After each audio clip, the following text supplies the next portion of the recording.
ਭਾਰਤ ਵਿੱਚ ਚੱਲ ਰਹੇ ਕਿਸਾਨ ਅੰਦੋਲਨ ਦੌਰਾਨ ਲਖੀਮਪੁਰ ਖੀਰੀ ਦੀ ਘਟਨਾ ਵਿੱਚ ਮਾਰੇ ਗਏ ਕਿਸਾਨਾਂ ਦੀ ਯਾਦ ਵਿੱਚ ਬਰੈਂਪਟਨ ਵਿੱਚ ਇੱਕ ਸਮਾਗਮ ਕੀਤਾ ਗਿਆ, ਜਿਸ ਵਿੱਚ ਪੂਰੇ ਵਿਸ਼ਵ ਦੇ ਕਿਸਾਨਾਂ ਦੀ ਮੰਦਹਾਲੀ ਅਤੇ ਖੇਤੀ ਸੰਕਟ ਸੰਬੰਧੀ ਚਰਚਾ ਕੀਤੀ ਗਈ। ਇਸ ਪ੍ਰੋਗਰਾਮ ਦੌਰਾਨ ਉਹਨਾਂ ਵੱਲੋਂ ਲਖੀਮਪੁਰ ਖੀਰੀ ਦੀ ਘਟਨਾ ਵਿੱਚ ਮਾਰੇ ਗਏ ਕਿਸਾਨਾਂ ਨੂੰ ਸ਼ਰਧਾਂਜਲੀ ਵੀ ਦਿੱਤੀ ਗਈ ਤੇ ਨਾਲ ਹੀ ਉਹਨਾਂ ਲਈ ਇਨਸਾਫ ਦੀ ਮੰਗ ਵੀ ਕੀਤੀ ਗਈ। ਇਹ ਮਾਣ ਹੋਣਾ ਚਾਹੀਦਾ, ਸਾਨੂੰ ਇਹ ਯਾਦ ਰਹਿਣਾ ਚਾਹੀਦਾ ਹੈ ਕਿ ਅਸੀਂ ਉਹਨਾਂ ਗਦਰੀਆਂ ਦੇ ਵਾਰਸ ਹਾਂ ਜਿਨ੍ਹਾਂ ਨੇ ਜਦੋਂ ਦੇਸ਼ ਦੀ ਆਜ਼ਾਦੀ ਨੂੰ ਖਤਰਾ ਪਿਆ ਸੀ ਤੇ ਆਪਣਾ ਸਭ ਕੁਝ ਵਾਰ ਕੇ, ਆਪਣੀਆਂ ਕਾਰਪੋਰੇਸ਼ਨਾਂ ਬਣੀਆਂ ਹੋਈਆਂ ਛੱਡ ਕੇ, ਆਪਣਾ ਲੱਖਾਂ ਦਾ ਕਾਰੋਬਾਰ ਜਿਹੜਾ ਉਹਨਾਂ ਰਲ ਮਿਲ ਕੇ ਸਾਂਝਾ ਚਲਾਇਆ ਸੀ ਉਹਨੂੰ ਛੱਡ ਕੇ ਆਪਣੇ ਦੇਸ਼ ਦੀ ਆਜ਼ਾਦੀ ਲਈ ਕੁੱਦੇ ਸੀ। ਇੱਥੇ ਜਿਹੜਾ ਮੁਜ਼ਾਹਰਾ ਅੱਜ ਕਰ ਰਹੇ ਆ ਜਾਂ ਪ੍ਰੋਟੈਸਟ ਕਰ ਰਹੇ ਆ, ਉਹ ਜਿਹੜਾ ਲਖੀਮਪੁਰ ਖੇੜੀ ਦੇ ਵਿੱਚ ਕਿਸਾਨਾਂ ਤੇ ਜੀਪ ਚਾੜ ਕੇ ਉਹਨਾਂ ਦਾ ਛਿੱਦਰ ਕੀਤਾ ਗਿਆ, 4-5 ਬੰਦੇ ਮਾਰੇ ਗਏ ਆ। ਉਹਨਾਂ ਦੀ ਸਪੋਰਟ ਦੇ ਵਿੱਚ ਅਸੀਂ ਕਿਸਾਨਾਂ ਦਾ ਜਿਹੜਾ ਅੰਦੋਲਨ ਚੱਲ ਰਿਹਾ ਉਹਦੀ ਸਪੋਰਟ ਦੇ ਵਿੱਚ ਇੱਥੇ ਅੱਜ ਮੁਜ਼ਾਹਰਾ ਕਰ ਰਹੇ ਹਾਂ, ਤਾਂ ਕਿ ਬਾਹਰ ਪਤਾ ਲੱਗੇ ਲੋਕਾਂ ਨੂੰ ਵੀ ਅਸੀਂ ਉਹਨਾਂ ਦੇ ਨਾਲ ਆ। ਬਹੁਤ ਲੋਕ ਉਹਨਾਂ ਦੇ ਨਾਲ ਆ ਤੇ ਉਹਨਾਂ ਦਾ ਜਿਹੜਾ ਕਾਜ਼ ਆ ਉਹ ਬਿਲਕੁਲ ਸਹੀ ਆ। ਜਿਹੜੇ 3 ਕਾਨੂੰਨ ਆ ਉਹ ਰੱਦ ਹੋਣੇ ਚਾਹੀਦੇ ਆ ਤਾਂ ਕਿ ਕਿਸਾਨੀ ਨੂੰ ਜਿਹੜਾ ਹੈਗਾ ਫਾਇਦਾ ਹੋ ਸਕੇ। ਸਾਡਾ ਜੋ ਇੱਥੇ ਮਕਸਦ ਇਕੱਠੇ ਹੋਣ ਦਾ ਹੈਗਾ ਆ, ਇੱਕ ਤਾਂ ਜੋ ਕਿਸਾਨੀ ਸਾਰੀ ਦੁਨੀਆ ਦੇ ਵਿੱਚ ਖਤਰੇ 'ਚ ਹੈ, ਇਨਕਲੂਡਿੰਗ ਕੈਨੇਡਾ ਦੇ ਵਿੱਚ। ਸੋ ਅਸੀਂ ਇਹ ਐਜੀਟੇਸ਼ਨ ਕਰ ਰਹੇ ਹੈਗੇ, ਇਹ ਸਾਰੀ ਦੁਨੀਆ ਦੀ ਫੂਡ ਸਪਲਾਈ ਜੋ ਕਿ ਫਾਰਮਰ ਇੱਕ ਬਹੁਤ ਹੀ ਇੰਪੋਰਟੈਂਟ ਉਹਦਾ ਹਿੱਸਾ ਹੈਗਾ ਆ, ਉਹਦੇ ਲਈ ਅਸੀਂ ਇਹ ਜੋ ਉਹਨਾਂ ਆਪਣੀ ਸੋਲੀਡੈਰਿਟੀ ਉਹਨਾਂ ਨੂੰ ਸ਼ੋਅ ਕਰ ਰਹੇ ਹੈਗੇ ਆ। ਇਸ ਦੇ ਨਾਲ ਹੀ ਜੋ ਇਸ ਵੇਲੇ ਜੋ ਹਾਲਾਤ ਉੱਥੇ ਬਣੇ ਹਨ ਤੇ ਜੋ ਉੱਥੇ ਇਸ ਵੇਲੇ ਗੌਰਮੈਂਟ ਦੇ ਜੋ ਐਕਸ਼ਨਸ ਹਨ, ਉਹਨਾਂ ਐਕਸ਼ਨਾਂ ਦਾ ਜੋ ਅਸੀਂ ਐਜੀਟੇਸ਼ਨ ਕਰਦੇ ਹਾਂ ਉਹ ਤੇ ਡੈਫੀਨੇਟਲੀ ਉਹਨਾਂ ਤੇ ਪ੍ਰੈਸ਼ਰ ਪੈਂਦਾ ਹੈਗਾ ਆ ਕਿ ਜਦੋਂ ਇੰਟਰਨੈਸ਼ਨਲ ਪੋਡੀਅਮਸ ਤੇ ਇੰਟਰਨੈਸ਼ਨਲ ਮੀਡੀਅਮ ਦੇ ਵਿੱਚ ਉਹਨਾਂ ਨੂੰ ਪੁੱਛਿਆ ਜਾਂਦਾ ਕਿ ਐਡਾ ਵੱਡਾ ਐਡਾ ਲੰਬਾ ਜੋ ਐਜੀਟੇਸ਼ਨ ਚੱਲ ਰਿਹਾ ਹੈਗਾ ਉਹ ਕਿਸ ਤਰੀਕੇ ਨਾਲ ਉਹ ਦੇਖਦੇ ਹਨ, ਤੇ ਡੈਫੀਨੇਟਲੀ ਸਾਨੂੰ ਲੱਗਦਾ ਕਿ ਅਸੀਂ ਇੱਥੇ ਡੈਫੀਨੇਟਲੀ ਕੋਈ difference. Drug awareness society of Toronto ਵੱਲੋਂ ਇੰਡੀਆ ਦੇ ਫਲਾਇੰਗ ਸਿੱਖ ਮਰਹੂਮ ਮਿਲਖਾ ਸਿੰਘ ਦੀ ਯਾਦ ਵਿੱਚ ਇੱਕ ਦੌੜ ਦਾ ਪ੍ਰਬੰਧ ਕੀਤਾ ਗਿਆ, ਜਿਸ ਦਾ ਮਕਸਦ ਲੋਕਾਂ ਨੂੰ ਨਸ਼ਿਆਂ ਤੋਂ ਦੂਰ ਰਹਿਣ ਬਾਰੇ ਜਾਗਰੂਕ ਕਰਨਾ ਸੀ। ਇਸ ਦੌੜ ਦੌਰਾਨ ਉਹਨਾਂ ਵੱਲੋਂ ਲੋਕਾਂ ਨੂੰ ਚੰਗੀ ਸਿਹਤ ਬਾਰੇ ਦੱਸਿਆ ਗਿਆ ਤੇ ਵਧੀਆ ਡਾਈਟ ਖਾਣ ਬਾਰੇ ਵੀ ਜਾਗਰੂਕ ਕੀਤਾ ਗਿਆ।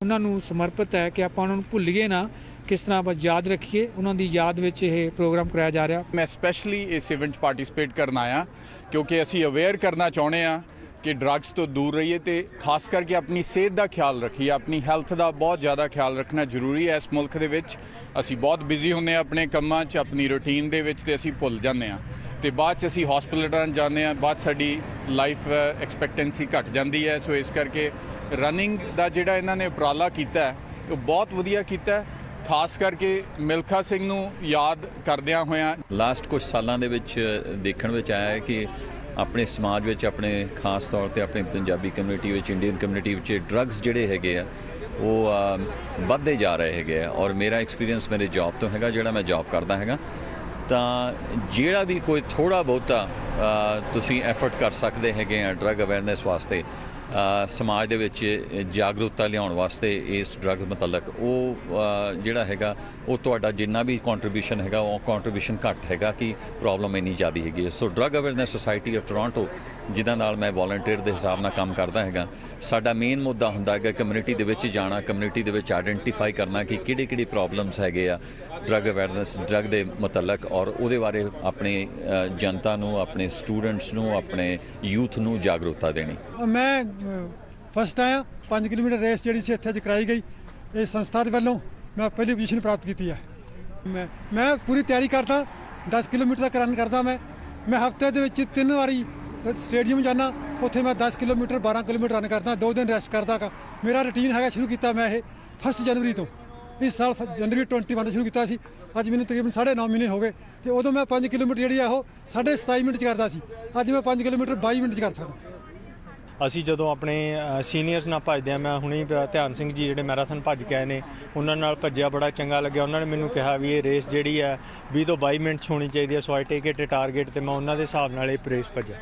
ਬਰੈਂਪਟਨ ਵਿੱਚ ਆਏ ਦਿਨ ਚੋਰੀ ਦੀਆਂ ਵਾਰਦਾਤਾਂ ਵੱਧਦੀਆਂ ਜਾ ਰਹੀਆਂ ਹਨ। ਲੋਕਾਂ ਵਿੱਚ ਸਹਿਮ ਦਾ ਮਾਹੌਲ ਹੈ ਅਤੇ ਚੋਰਾਂ ਦੇ ਹੌਸਲੇ ਦਿਨੋਂ ਦਿਨ ਵੱਧਦੇ ਜਾ ਰਹੇ ਹਨ। ਲੋਕਾਂ ਵੱਲੋਂ ਪ੍ਰਸ਼ਾਸਨ ਉੱਪਰ ਸਵਾਲ ਚੁੱਕੇ ਜਾ ਰਹੇ ਹਨ। ਪਿਛਲੇ ਦਿਨੀ ਬਰੈਂਪਟਨ ਦੇ ਇੱਕ ਘਰ 'ਚੋਂ ਇੱਕ ਮਹਿੰਗੀ ਕਾਰ ਚੋਰੀ ਹੋਣ ਦੀ CCTV ਫੁਟੇਜ ਸਾਹਮਣੇ ਆਉਣ ਤੋਂ ਬਾਅਦ ਲੋਕਾਂ ਦੇ ਪ੍ਰਤੀਕਰਮ ਸਾਹਮਣੇ ਆ ਰਹੇ ਹਨ, ਜਿੱਥੇ ਲੋਕਾਂ ਨੇ ਕਾਨੂੰਨ ਉੱਪਰ ਸਵਾਲ ਚੁੱਕਣੇ ਸ਼ੁਰੂ ਕਰ ਦਿੱਤੇ ਹਨ। ਉੱਥੇ ਹੀ ਪੁਲਿਸ ਪ੍ਰਸ਼ਾਸਨ ਨੂੰ ਵੀ ਕਰੜੇ ਹੱਥੀ ਲਿਆਏ। ਇਹ ਤਾਂ ਇੱਕ ਚੋਰੀ ਹੋਈ ਹੈ, ਇਸ ਤੋਂ ਪਹਿਲਾਂ ਗਨ ਪੁਆਇੰਟ ਤੇ ਰੋਬਰੀ ਹੋਈ ਸੀ। ਇਹ ਹੁਣ ਜਿਹੜੀ ਹੈ BMW ਕਾਰ ਚੋਰੀ ਕੀਤੀ ਹੈ ਡਰਾਈਵੇ ਦੇ ਵਿੱਚੋਂ। ਉਹਨਾਂ ਦੀਆਂ 2 ਕਾਰਾਂ ਘਰ ਦੇ ਅੰਦਰ ਖੜੀਆਂ ਸੀ, ਜਿਹੜੀਆਂ ਕਾਫੀ ਕੀਮਤੀ ਬੇਸ਼ੁਮਾਰ ਕੀਮਤੀ ਸੀਗੀਆਂ, ਤੇ ਉਹ ਬਚ ਗਈਆਂ ਕਿਉਂਕਿ ਉਹ ਅੰਦਰ ਸੀਗੀਆਂ ਤੇ ਲੌਕ ਸੀਗੇ ਉਹਨਾਂ 'ਤੇ ਲੱਗੇ ਹੋਏ। ਇਹਦੇ 'ਤੇ ਵੀ ਲੌਕ ਲੱਗਿਆ ਵਾ ਸੀਗਾ ਗੱਡੀ 'ਤੇ। ਪਰ ਇਹ ਇੱਕ ਪਹਿਲੀ ਚੋਰੀ ਨਹੀਂ ਹੈ, ਇਹ ਤਾਂ ਸੀਰੀਜ਼ ਆਫ ਜਿਹੜੀ ਹੈ ਉਹਨਾਂ ਨੇ ਦਰਵਾਜ਼ਾ ਤੋੜ ਕੇ ਅੰਦਰੋਂ ਚਾਬੀਆਂ ਚੱਕ ਕੇ ਗੱਡੀ ਲੈ ਕੇ ਜਾ ਰਹੇ। ਸ਼ਰੇਆਮ ਉਹਦਾ ਚਿਹਰਾ ਦਿਖ ਰਿਹਾ, ਵੀਡੀਓ ਅਸੀਂ ਸ਼ੇਅਰ ਕਰਦੇ ਹਾਂ ਨਾਲ ਵੀ ਇਹ ਕਿਵੇਂ ਹੋਈ ਚੋਰੀ। ਹਾਲਾਤ ਕੀ ਹੈ ਬਰੈਂਪਟਨ ਨਾਰਥ ਈਸਟ ਦੇ ਵਿੱਚ, ਨਾ ਪੁਲਿਸ ਪ੍ਰੈਜ਼ੈਂਸ ਹੈ। ਜਿਹੜੇ ਕਾਨੂੰਨ ਨੇ ਫੈਡਰਲ ਲਾਅ ਨੇ ਉਹ ਇੰਨੇ ਕੁ ਲੀਨੀਅੰਟ ਨੇ, ਜਿਹੜੇ ਸਾਡੇ ਜਿਹੜੇ ਆਪ ਕਹਿ ਲਓ ਵੀ ਚੋਰ ਨੇ ਉਹ ਬਾਹਰ ਫਿਰਦੇ ਨੇ, ਜੇ ਪੁਲਿਸ ਫੜ ਲਵੇ ਉਹਨਾਂ ਨੂੰ ਜਲਦੀ ਉਹ ਜ਼ਮਾਨਤਾਂ 'ਤੇ ਆ ਕੇ ਬਾਹਰ ਆ ਜਾਂਦੇ ਨੇ, ਚਾਹੇ ਉਹ ਡਰੱਗ ਵੇਚਦੇ ਆ, ਚਾਹੇ ਉਹ ਚੋਰੀਆਂ ਡਕੈਤੀਆਂ ਕਰ ਰਹੇ ਆ। ਪਰ ਲੋਕਾਂ ਦੇ ਵਿੱਚ ਬਹੁਤ ਜ਼ਿਆਦਾ ਸਹਿਮ ਹੈ, ਲੋਕ ਡਰੇ ਹੋਏ ਨੇ ਇਸ ਟਾਈਮ, ਬੁਰਾ ਹਾਲ ਹੋਇਆ ਪਿਆ ਵੀ ਮਤਲਬ ਲੱਗਦਾ ਹੀ ਨਹੀਂ ਅਸੀਂ ਕੈਨੇਡਾ ਰਹਿ ਰਹੇ ਹਾਂ ਜਦੋਂ ਅਸੀਂ ਬਰੈਂਪਟਨ 'ਚ ਆਉਂਦੇ ਹਾਂ। ਨਾ ਪੁਲਿਸ ਦਾ ਕੀ ਕਹਿਣਾ ਜੀ, ਪੁਲਿਸ ਤਾਂ 3-3 4-4 ਦਿਨ ਆਉਂਦੀ ਨਹੀਂ ਕਿਉਂਕਿ ਉਹਨਾਂ ਕੋਲ ਰਿਸੋਰਸਿਸ ਦੀ ਕਮੀ ਹੈ। ਰਿਸੋਰਸਿਸ ਕਿੱਥੋਂ ਆਉਣੇ ਆ? ਫੰਡਿੰਗ ਆਉਣੀ ਹੈ। ਫੰਡਿੰਗ ਕਿੱਥੋਂ ਆਉਣੀ ਹੈ? ਕਿਹਨੇ ਲੈ ਕੇ ਆਉਣੀ ਹੈ? ਕਿਹਨਾਂ ਦੀਆਂ ਜ਼ਿੰਮੇਵਾਰੀਆਂ ਨੇ? 40 ਮਿਲੀਅਨ ਇਨਫਰਾਸਟ੍ਰਕਚਰ ਫੰਡ ਮਿਲਿਆ ਪਿਛਲੇ 4 ਸਾਲਾਂ ਦੇ ਵਿੱਚ ਫੈਡਰਲ ਤੋਂ ਸਾਨੂੰ, ਜਿਹੜਾ 900 ਮਿਲੀਅਨ ਸਾਡਾ ਹੱਕ ਬਣਦਾ ਸੀ। ਅਸੀਂ ਤਾਂ ਕਹਿੰਦੇ ਹਾਂ ਜਿੰਨੀ ਪਾਪੂਲੇਸ਼ਨ ਵੱਧ ਰਹੀ ਹੈ, ਚਾਹੇ ਉਹ ਇੰਟਰਨੈਸ਼ਨਲ ਸਟੂਡੈਂਟ ਨੇ, ਚਾਹੇ ਸਟੂਡੈਂਟ ਨੇ, ਚਾਹੇ ਉਹ ਨਿਊ ਇਮੀਗ੍ਰੈਂਟ ਨੇ, ਚਾਹੇ ਕੋਈ ਵੀ ਲਾ ਲਓ, ਬਰੈਂਪਟਨ ਦੇ ਵਿੱਚ ਵਸੋਂ ਲਗਾਤਾਰ ਅਨਕਾਊਂਟਡ ਵਸੋਂ ਬਹੁਤ ਜ਼ਿਆਦਾ ਹੈ। ਉਸ ਦੇ ਹੋਣ ਦੇ ਬਾਵਜੂਦ ਸਾਨੂੰ ਤਾਂ ਸਪੈਸ਼ਲ ਪੈਕੇਜ ਦਿੱਤਾ ਜਾਵੇ ਸਰਕਾਰ ਤੋਂ। ਸਾਡੇ ਲੋਕਾਂ ਨੂੰ ਇਨਫਰਾਸਟ੍ਰਕਚਰ ਦੀ ਕਮੀ ਦੂਰ ਹੋਵੇ, ਸਾਨੂੰ ਜਿਹੜੀਆਂ ਬੁਨਿਆਦੀ ਸਹੂਲਤਾਂ ਨੇ, ਚਾਹੇ ਉਹ ਹੈਲਥ ਕੇਅਰ ਦੀਆਂ, ਚਾਹੇ ਉਹ ਬਾਕੀ ਚੀਜ਼ਾਂ ਨੇ, ਹਸਪੀਟਲ ਹੈ, ਯੂਨੀਵਰਸਿਟੀ ਹੈ, ਸਾਰਾ ਕੁਝ ਮਿਲੇ।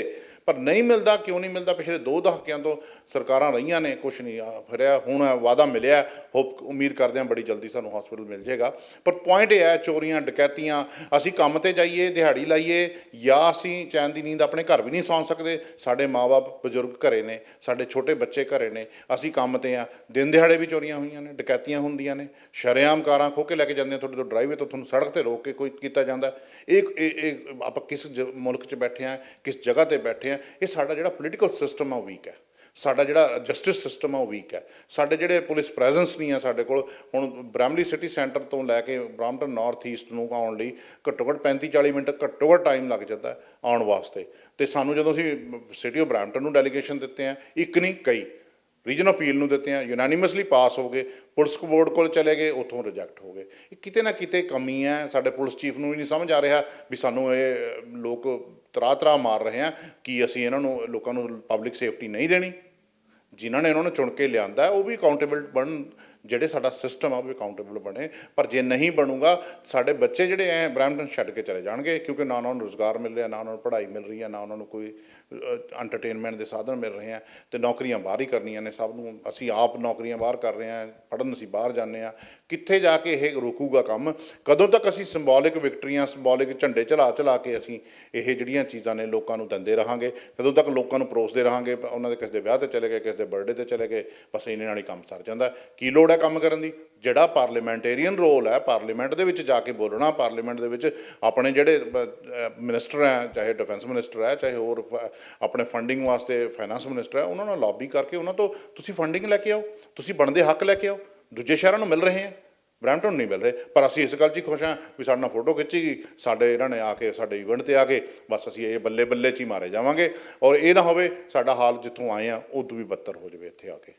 ਇਹਨੂੰ ਮੈਂ ਇੰਨਾ ਕਹਿੰਦਾ ਹੋਇਆ ਸਮੇਟ ਕੇ ਇਹੀ ਕਹੂੰਗਾ ਵੀ ਲੋਕਾਂ ਨੂੰ ਜਾਗਰਤ ਪਹਿਲਾਂ ਹੋਣ ਦੀ ਲੋੜ ਹੈ। ਪੋਲੀਟੀਸ਼ੀਅਨ ਤਾਂ ਆਪੇ ਭੱਜ ਕੇ ਕੰਮ ਕਰਨਗੇ ਤੁਹਾਡੇ ਵਾਸਤੇ, ਜੇ ਆਪਾਂ ਜਾਗਰਤ ਹੋ ਕੇ ਅਕਾਊਂਟੇਬਿਲਿਟੀ ਲਿਆਏ। ਰਿਸਪੈਕਟ ਕਰੋ, ਮੈਂ ਨਹੀਂ ਕਹਿੰਦਾ, ਸਾਡੀ ਵੀ ਉਹਨਾਂ ਨਾਲ ਵਾਰਤਾਲਾਪ ਹੁੰਦੀ ਹੈ, ਅਸੀਂ ਵੀ ਲੌਬੀ ਕਰਦੇ ਰਹਿੰਦੇ ਹਾਂ, ਅਸੀਂ ਵੀ ਰਿਗਾਰਡ ਦਿੰਦੇ ਹਾਂ ਉਹਨਾਂ ਨੂੰ। But same time accountability towards their job, they are been paid by our tax payers money. ਅਤੇ 5-5 ਸਟਾਫ ਮੈਂਬਰ ਹੈ ਇੱਕ ਬੰਦੇ ਕੋਲ, ਕਿਸੇ ਕੋਲ ਸਿਟੀ 'ਚ ਵੀ 2-2 ਸਟਾਫ ਮੈਂਬਰ ਹੈ। ਜੇ ਉਸ ਦੇ ਬਾਵਜੂਦ ਉਹਨਾਂ ਨੂੰ ਵੋਟਾਂ ਵੇਲੇ ਸਾਰੀਆਂ ਤਕਲੀਫਾਂ ਸਾਡੀਆਂ ਦਿਖਦੀਆਂ ਨੇ, ਵੋਟਾਂ ਤੋਂ ਬਾਅਦ ਕਿਵੇਂ ਭੁੱਲ ਜਾਂਦੇ ਨੇ ਉਹ? ਪ੍ਰਧਾਨ ਮੰਤਰੀ ਜਸਟਿਨ ਟਰੂਡੋ ਵੱਲੋਂ ਅੱਜ ਕੈਮਲੂਪਸ ਵਿੱਚ ਫਸਟ ਨੇਸ਼ਨਸ ਨਾਲ ਵਿਸ਼ੇਸ਼ ਮੁਲਾਕਾਤ ਕੀਤੀ ਗਈ ਅਤੇ ਇਸ ਦੌਰਾਨ ਨੇਸ਼ਨਸ ਟਰੁਥ ਐਂਡ ਰੀਕੌਂਸੀਲੇਸ਼ਨ ਡੇ ਦੌਰਾਨ ਉੱਥੇ ਨਾ ਪਹੁੰਚਣ ਕਾਰਨ ਉਹਨਾਂ ਨੇ ਮਾਫੀ ਵੀ ਮੰਗੀ ਹੈ।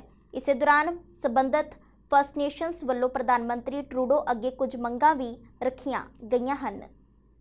I deeply regret not having been here to commemorate and to move forward with the Kamloops Tis Sewakmuk.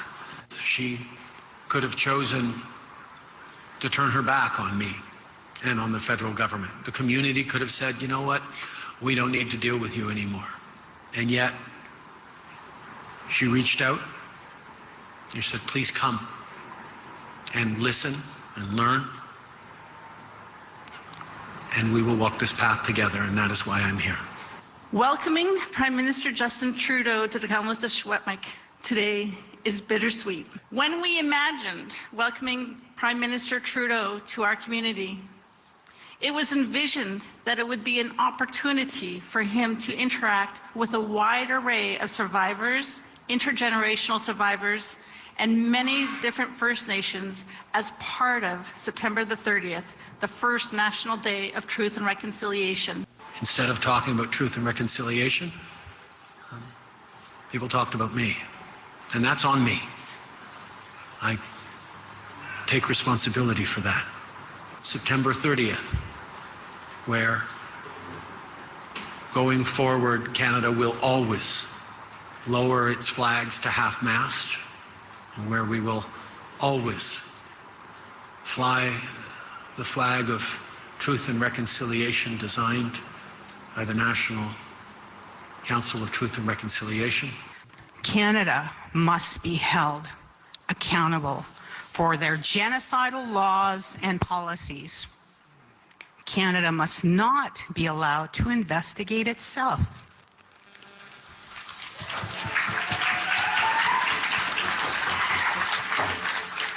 We need an international special rapporteur, as called by the AFN Chiefs in Assembly, appointed through the United Nations.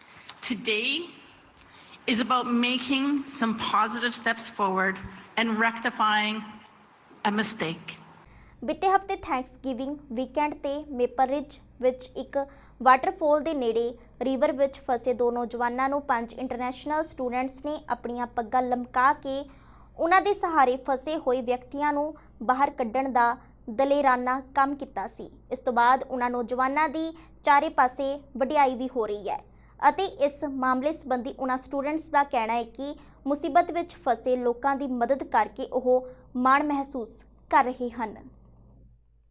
Last weekend ਜਦੋਂ ਅਸੀਂ Thanksgiving ਡੇ ਤੇ ਜਦੋਂ ਸਾਨੂੰ ਛੁੱਟੀ ਸੀਗੀ ਤੇ ਉਦੋਂ ਅਸੀਂ ਗਏ ਸੀ ਗੋਲਡ ਕ੍ਰੀਕ ਪਾਰਕ ਤੇ ਉੱਥੇ ਜਦੋਂ ਅਸੀਂ ਹਾਈਕ ਕਰ ਰਹੇ ਸੀਗੇ ਤੇ ਉੱਥੇ ਸਾਨੂੰ ਕਿੰਨੇ 2-3 ਬੰਦਿਆਂ ਨੇ ਕਿਹਾ ਸਾਨੂੰ ਤੁਹਾਡੇ ਮੋਬਾਈਲ ਵਿੱਚ ਰੇਂਜ ਹੈਗੀ ਆ ਤੇ ਤੁਸੀਂ ਪੁਲਿਸ ਨੂੰ ਫੋਨ ਕਰ ਦਿਓ ਤੇ ਇੱਥੇ 2 ਮੁੰਡੇ ਸਟਕ ਹੋਏ ਆ ਉੱਥੇ ਹੈ ਨਾ। ਤੇ ਜਦੋਂ ਅਸੀਂ ਫਿਰ ਉਹਦੇ ਕੋਲ ਗਏ ਹੈ ਨਾ ਤੇ ਉਹਨਾਂ ਨੇ ਕਾਫੀ ਕੁਛ ਸਾਨੂੰ ਕਿਹਾ, ਕਹਿੰਦੇ ਤੁਸੀਂ ਸਾਨੂੰ ਬਚਾ ਲਓ ਜਾਂ ਕਿੱਦਾਂ, ਸਾਰਿਆਂ ਨੂੰ ਉਹ ਕਹੀ ਜਾਂਦੇ ਸੀ ਤੇ ਕਿਸੇ ਨੇ ਹੈਲਪ ਨਹੀਂ ਕੀਤੀ। ਫਿਰ ਅਸੀਂ ਵੀ ਜਦੋਂ ਟਰਾਈ ਕੀਤਾ 911 ਨੂੰ ਕਾਲ ਕਰਨੇ ਨੂੰ ਤੇ ਸਾਡਾ ਵੀ ਨਹੀਂ ਲੱਗਿਆ ਤੇ ਉਸ ਤੋਂ ਬਾਅਦ ਅਸੀਂ ਤਾਂ ਵਾਪਸ ਮੁੜ ਗਏ ਸੀਗੇ ਤੇ ਅਸੀਂ ਤਾਂ ਬੈਕ ਆਉਣ ਲੱਗੇ ਮੁੜਨ ਲੱਗੇ ਸੀ ਉੱਥੋਂ, ਜਦ ਉਹਨਾਂ ਨੇ ਦੇਖਿਆ ਕਿ ਉਹ ਸਟਕ ਹੋਏ ਆ ਫਿਰ ਅਸੀਂ ਵਾਪਸ ਗਏ ਤੇ ਅਸੀਂ ਕਿਹਾ ਹੈਲਪ ਕਰਨ ਦੀ ਸੋਚੀ। ਸਾਡੇ ਫਰੈਂਡ ਨੂੰ ਆਈਡੀਆ ਆਇਆ ਕਿ ਦਸਤਾਰਾਂ ਨਾਲ ਆਪਾਂ ਮਦਦ ਕਰ ਸਕਦੇ ਹਾਂ ਉਹਨਾਂ ਦੀ, ਫਿਰ ਇਸ ਤਰ੍ਹਾਂ ਅਸੀਂ ਉਹਨਾਂ ਦੀ ਹੈਲਪ ਕੀਤੀ। ਉੱਥੇ ਕੋਲ ਜਾ ਕੇ ਆਪਣੀਆਂ ਦਸਤਾਰਾਂ ਸਾਰਿਆਂ ਨੇ ਖੋਲੀਆਂ ਤੇ ਬੰਨਿਆ ਉਹਨਾਂ ਦੇ ਨਾਲ ਤੇ ਥੱਲੇ ਸਿੱਟੀਆਂ ਤੇ ਸਾਡੀ ਦਸਤਾਰ ਪਹੁੰਚੀ ਨਹੀਂ ਉੱਥੇ ਤੱਕ। 3 ਜਾਣੇ ਸੀਗੇ ਅਸੀਂ ਤੇ 3 ਨੇ ਖੋਲ ਕੇ ਥੱਲੇ ਸਿੱਟ ਦਿੱਤੀ ਸੀਗੀ ਤੇ ਫਿਰ ਉਸ ਤੋਂ ਬਾਅਦ ਅਸੀਂ ਆਪਣੀਆਂ ਜੈਕਟਾਂ ਲਾ ਕੇ ਵੀ ਸਿੱਟ ਦਿੱਤੀਆਂ ਤੇ ਜਦੋਂ ਮੁੰਡੇ ਵੱਲ ਸਿੱਟੀਆਂ ਉਹਨੇ ਫੜ ਕੇ ਜਦੋਂ ਕਿਸੇ ਵੀ ਤਰ੍ਹਾਂ ਆਪਣੇ ਲੱਕ ਨੂੰ ਬੰਨਿਆ ਜਾਂ ਕਿਸੇ ਤਰੀਕੇ ਨਾਲ ਉੱਪਰ ਆ ਗਿਆ ਤੇ ਉਸ ਤੋਂ ਬਾਅਦ ਜਿਹੜਾ ਮੁੰਡਾ ਥੋੜਾ ਉੱਪਰ ਸੀਗਾ ਫਿਰ ਉਹਨਾਂ ਨੇ ਵੀ ਆਪਣੇ ਕੋਸ਼ਿਸ਼ ਕੀਤੀ ਤੇ ਫਿਰ ਦੋਨੇ ਜਾਣੇ ਉੱਪਰ ਆ ਗਏ। ਕਈ ਲੋਕ ਮੈਸੇਜ ਕਰਦੇ ਵੀ ਤੁਸੀਂ ਸਾਰੇ ਇਕੱਠੇ ਸੀਗੇ ਜਾਂ ਇੱਦਾਂ ਸੀਗੇ, ਵੀ ਅਸੀਂ ਤਾਂ ਉਹਨਾਂ ਨੂੰ ਜਾਣਦੇ ਵੀ ਨਹੀਂ ਸੀਗੇ ਤੇ ਅਸੀਂ ਤਾਂ ਬਸ ਇੱਦਾਂ ਉਹਨਾਂ ਹੈਲਪ ਕੀਤੀ। ਪਤਾ ਵੀ ਸਾਡੀਆਂ ਅੱਖਾਂ ਮੂਹਰੇ ਉਹਨਾਂ ਨੇ ਲੰਘ ਜਾਣਾ ਸੀਗਾ ਤੇ ਇੱਕ ਤਾਂ ਹਨੇਰਾ ਹੋ ਜਾਂਦਾ ਸੀਗਾ, ਠੰਡ ਬਹੁਤ ਸੀਗੀ ਤੇ ਕੱਪੜੇ ਬਹੁਤ ਘੱਟ ਪਾਏ ਸੀਗੇ ਉਹਨਾਂ ਨੇ ਤੇ ਤਾਂ ਕਰਕੇ ਅਸੀਂ ਕਿਹਾ ਵੀ ਜੇ ਹੁਣ ਹੋ ਸਕਦਾ ਤਾਂ ਅਸੀਂ ਬਚਾ ਸਕਦੇ ਹਾਂ ਤਾਂ ਬਚਾ ਸਕਦੇ। ਐਕਚੁਅਲੀ ਤਾਂ ਮੇਰੇ ਪੇਰੈਂਟਸ ਉਹ ਸਾਰੇ ਪਿੱਛੇ ਦਸਤਾਰਧਾਰੀ ਆ ਤੇ ਮੇਰਾ ਵੀ ਹੁਣ ਮਨ ਕਰ ਰਿਹਾ ਕਿ ਮੈਂ ਵੀ ਇਹਨਾਂ ਵੱਲ ਦੇਖ ਕੇ ਤੇ ਆਪਣੇ ਪੇਰੈਂਟਸ ਵੱਲ ਦੇਖ ਕੇ ਇੰਸਪੀਰੇਸ਼ਨ ਆ ਇੱਕ ਮੈਨੂੰ ਕਿ ਮੈਂ ਵੀ ਹੁਣ ਇੱਕ ਦਸਤਾਰਧਾਰੀ ਬਣਾ।